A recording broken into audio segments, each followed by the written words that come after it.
guys, and welcome to the second episode of I'd Like to Know, and welcome to my new and slightly less boring apartment. In today's episode I would like to talk about two different subjects, so you know that this episode will be a little more intense than the previous one. I would like to start by showing you a video.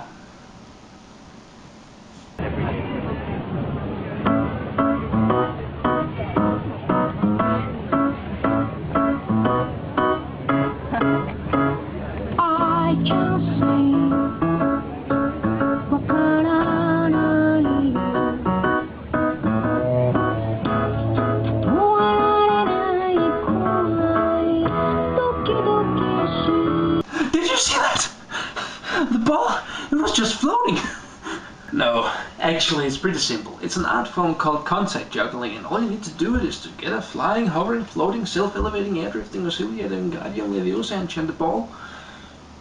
No, I'm kidding. You don't just need a flying ball. You also need the robot devil's hands. Contact juggling is an art form that really came to light in the 1980s, and it was brought to light by an incredibly gifted performer called Michael Mushin. In 1986, he appeared in a movie called Labyrinth. It was directed by George Lucas and starring Jennifer Connelly and David Bowie. But we wouldn't actually be seeing Michael Mushin, because every time that David Bowie was supposed to be juggling the ball, then Michael Mushin would stand behind him with his hands in front of David Bowie and juggle for him without actually being able to see his own hands. If you want to learn to contact juggle, you can actually start with any round thing. I started about 6 weeks ago with this ball, and about 2 weeks later I bought a real acrylic training ball. They're really cheap, they're only about 14 American dollars or something like that, and there are just a lot of places on the internet where you can buy them. When you have your training ball, it's actually just a matter of practice. Most tutorials will first teach you to hold the ball in what's called the cradle, and once you're comfortable with this, you can move on with a butterfly. After that, maybe the back-to-back transfer. And at some point, maybe even the walking half-pipe.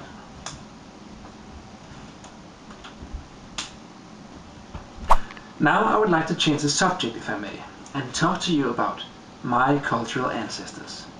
No, not the Vikings. Not every Danish people descend from Vikings, you know. I'm talking about the Cimbri. The Cimbri was a special tribe of Danish people that history doesn't remember very well. That's because they moved out of Denmark.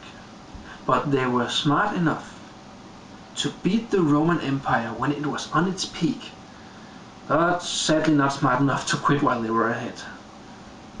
Unlike the Vikings that resided in all the Scandinavian countries, the Cimbri only lived in Denmark, and only in a very small part of Denmark. They lived right here, in Himmerland. Back then it was probably called Cimbriland. You can see the connection, can you? The Cimbri were also the only tribe to wear horns on their helmets. That's because they worship bulls. That Vikings actually had horns on their helmets is a myth, because people have confused the Cimbri with the Vikings. For some unknown reason, the Cimbri chose to leave Denmark and travel south in Europe and live as nomads. And it was in the Eastern Alps in the year 113 BC that they met a Roman army for the first time. And they not only beat them, they totally ran over them. But how could it be that a measly inferior tribe from Denmark could beat the mighty Romans? Well, they used a seldom seen combination of both brawn and brains. Given that the tribe was from Denmark, they were very big and frightening to look at, much like the Vikings. But not only that, the Cimbri, who lived in a cold temperature in Denmark, they were used to the cold in the Alps. But the Romans, they were freezing. The Cimbri realized that, and therefore, when they stood on the mountaintop looking down on the Romans, they chose to take off all of their clothes until they were completely naked, and either they rolled down in the snow or they used their shields as a sled. And the freezing Roman army just stood there at the foot of the mountain looking up at those insane, naked Very big men just coming closer and closer, and they just lost all sense of morale and courage. The news of the slaughter hit Rome like an earthquake. Everyone feared those strange blue-eyed men from the north. Rumors even had it that their women were just as big and strong as their men, which really wasn't that big of an overestimation. But even though they feared them, 8 more years would have to pass before the Romans and the Cimbri met once again.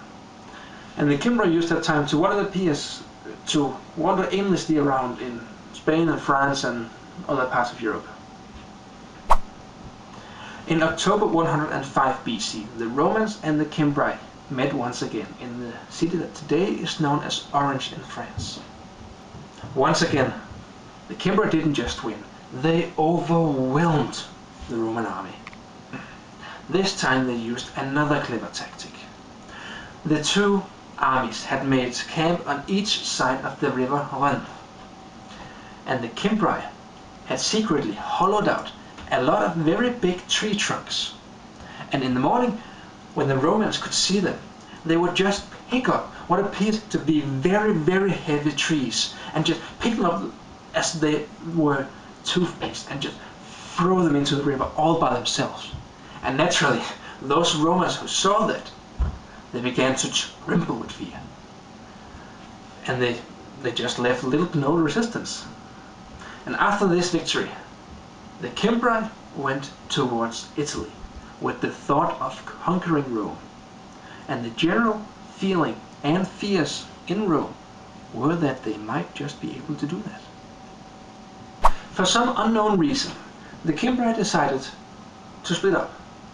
The Teutons, who had been traveling with the Cimbri all along, chose to take the path along the Mediterranean coasts, and the Cimbri, they chose to take the long route through the Alps. But this time, a new Roman commander were to meet them.